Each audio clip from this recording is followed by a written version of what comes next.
clothes.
structure is completely destroyed. Over. Hold on. I'm seeing something. It looks like there are survivors. Let's pick them up.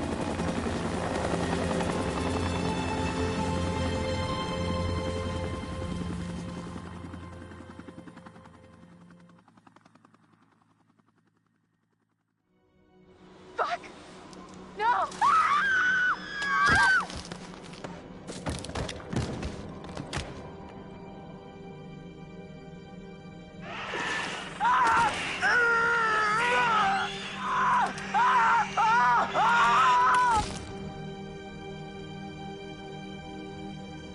The old Oh, man, I don't know how to describe him. I mean... You said you thought he was stalking you at first. Did anyone else in your group think that? Well, yeah. Is it possible they could have killed him? What? No. No, you don't understand. Don't you understand? And if he attacked you? He saved my life. And I watched him die. I heard Jessica. I don't know how or why she was down there, but I know I heard her. He held it right up to my face. Right here, right in front of my nose, and he could have shot me. He almost shot me, the prick. I mean, you go out with a guy for however long and you think you know him, but man, this one really takes the cake. I was right there, and I could have done something. I tried to do something. It wasn't good enough. How did you end up in the mines? I was carried and taken, and... What did you see? I don't know. I don't know. He was out of his fucking mind. He wanted to hurt us. Okay? And... I thought he was the one who attacked Jess. I thought we were close. After his sisters disappeared, he'd come and talk to me. He said I was the only one who understood him. I thought we had a connection. If you need someone to talk to, I'm fine. sometimes, after a traumatic experience... I said I'm fine. I stabbed him, and I tried to get away, but I didn't know. I swear I didn't know. Didn't know? Who did you stab? Oh, I stabbed the maniac. I didn't know it was Josh, but then he was the psycho, and how was I supposed to know Josh had all the saws and the gun, and oh my god. You bringing in Meat Brain next? Gonna kick him around a bit for me? I'm sorry? Meat Brain, Mr. Muscle Brawn, Matt the Incredible Sulk. Is there something we need to know? Oh, no, nothing important, except, you know, how he basically left me to die up on a freaking tumbling tower like a world-class douche nozzle? Your friend Ashley, she told us she tried to help you. She said she heard you calling out. Not me. Mike. What do you remember? He came for me. He did. Came for you? Where is he? Did he make it? You need to listen to me. I don't care if you believe me or not. Doesn't matter because you will. You need to go down to the mines. What's in the mines, Sam? I've seen what's down there, and I'd give anything to unsee it.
My name is Will Biles, Executive Creative Director of Until Dawn.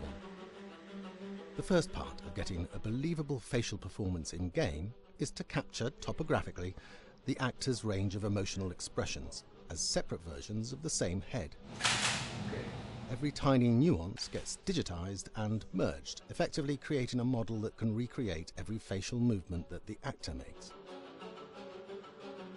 Once the topography has been recorded, the actor's performance itself can be captured by using a predetermined set of marker points, drawn precisely on the face, and a high-def helmet cam, wirelessly linked to capture devices. The camera is the small box where it looks like the microphone should be. Outro Sam. Mark. It records in high def the movement of the dots throughout the performance that will drive the expressions captured earlier. Unlike other systems, this form of capture is far less lossy because there are fewer interpretations between performance captured and performance rendered finally in-game.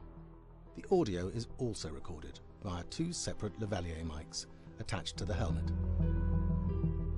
It takes a while for the actors to acclimatise to carrying around the recording devices and the helmet cams, but very soon the shoot becomes similar to any other effects shoot or a green screen shoot. The actors in these scenes are only recording facial animation, but use cursory body movements for pacing. Wait, and maybe we should all stick together and find everybody and make sure that we're all okay, so... 1-1, the year before the prank. Take 2, Mark.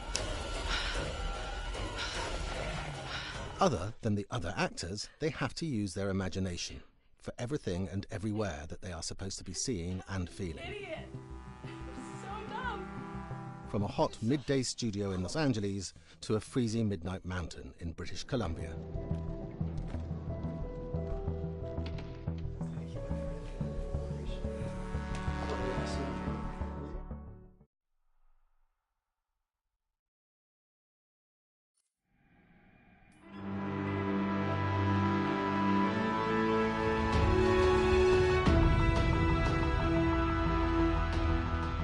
Until Dawn has a dynamic, ever-changing story, the facial performances and the body performances are recorded separately, with different systems.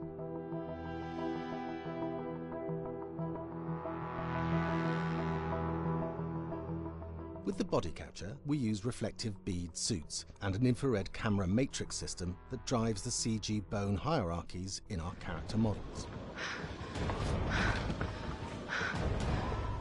These performances cover everything from character locomotion, scene-specific performances and stunt work, most of which was recorded at studios in Pinewood and Shepperton, near London. Hannah! Hello? Combining all the elements seamlessly in the final game becomes a formidable editing and logistical task. Every variation, both physical and emotional, must be combined in these multi-edits. Scaffolding props have to stand in for the sets, because the hundreds of infrared cameras have to be able to see all of the reflective beads on the actor.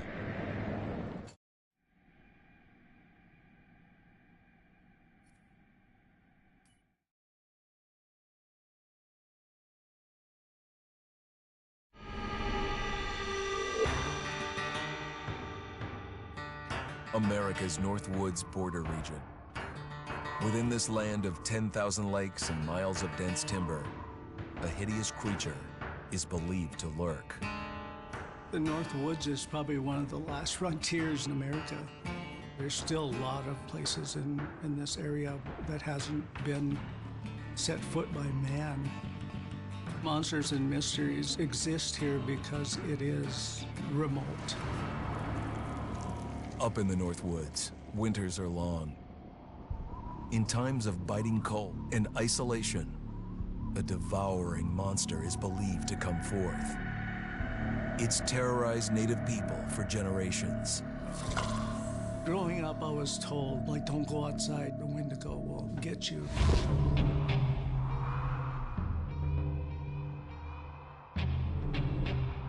Among the traditions of the northern Algonquin tribes is the Wendigo, a monster that can seize hold of a person to carry out its hunger for human flesh.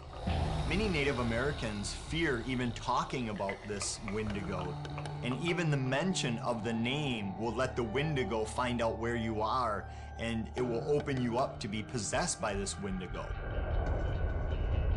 The most famous case of a Wendigo possession took place in 1879.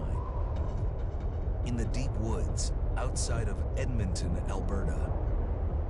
Swift Runner, a Cree Indian, was a trapper and a guide. He had left town the previous autumn with his wife, 6 children, and his mother.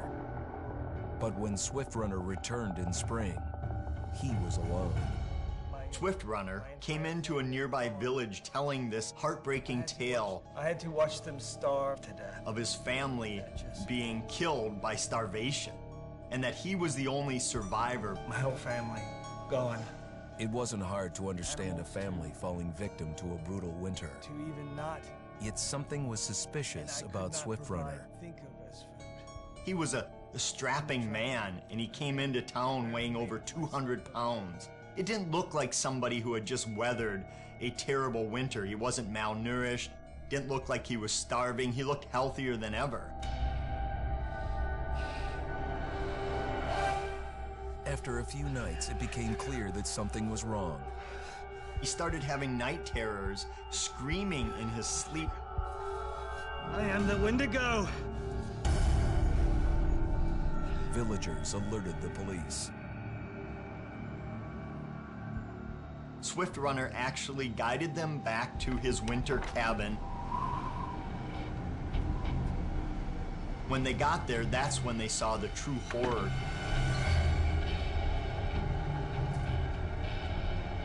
Human skulls were scattered around, many bones, some of which had been snapped in half, and the marrow inside had been drained.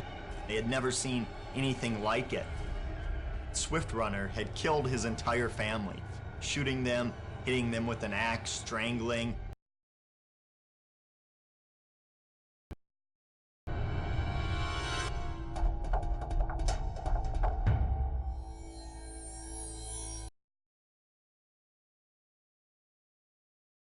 The noose was on his neck. Swift Runner swore the evil spirit of the Wendigo had possessed him and twisted him into a cannibal killer. When he was on the gallows, Swift Runner himself said, "I am no longer a man."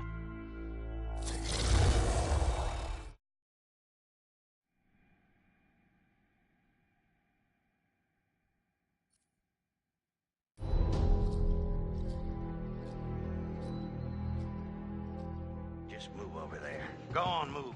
Let me say what I came to say.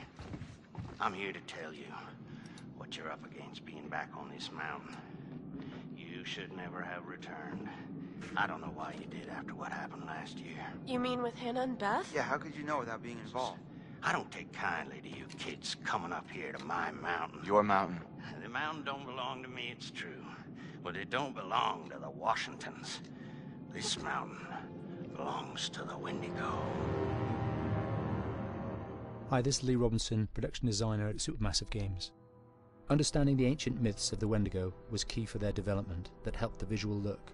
Through sketches and concepts, these elements were visualized, such as eyes being milky, almost dead, with loss of lips and eyelids due to frostbite, fangs growing and arms and legs getting longer, with skin hardening and thickening to look snarling and menacing, yet withered and lean. What the hell was that?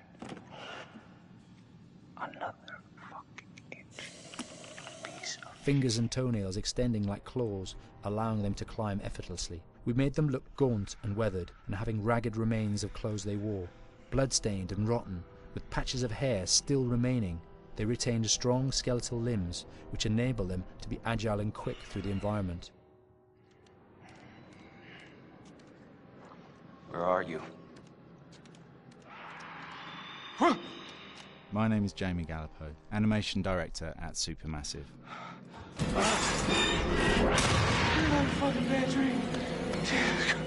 The overall direction on the creature was to be very strong, to be extremely fast. We wanted a spider-like movement to the creature. 1 minute scampering to leaping and then crawling, almost instantaneous. And finally, we wanted the creature to have this real, uncontrollable thirst for flesh.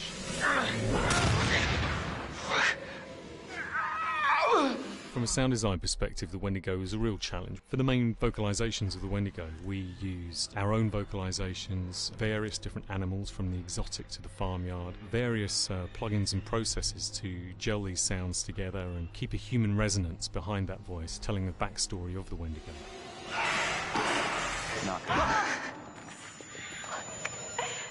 During the chase sequences, the anger of the Wendigo is felt by encircling breaths, screams and screeches that essentially chase you as you're being chased by the Wendigo.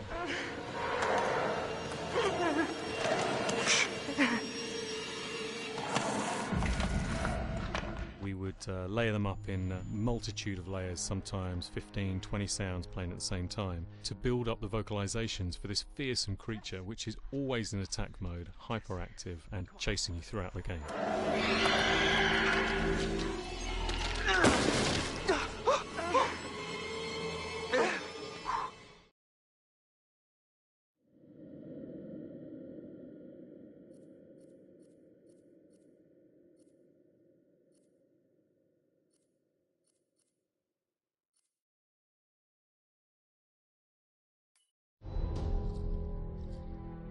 Hi, this is Lee Robinson, production designer on Until Dawn. The production